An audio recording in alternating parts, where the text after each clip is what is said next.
And based on this, it's also super important that as a company, and this is where it's also crucial to involve the human resources department, it's about change management, right? And change management isn't just from the perspective of human resources, but also from the company as a whole. Because one of the first questions we're going to have to ask ourselves is, how did my process change? Right. And based on how my process changed, the next question is, how does the role of my analyst or my team change?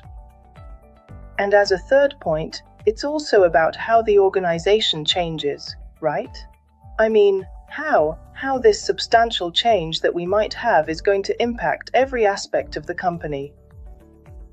And based on that, it's also super important that as a company we take responsibility also for the people, right?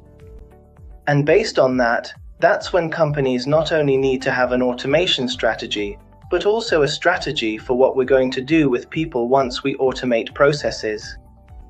And it's precisely here where the importance of the human being arises as an added value within organizations. Why?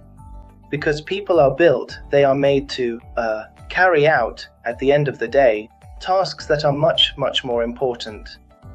Tasks like data analysis, like creating new products from scratch, like process optimization, and so on.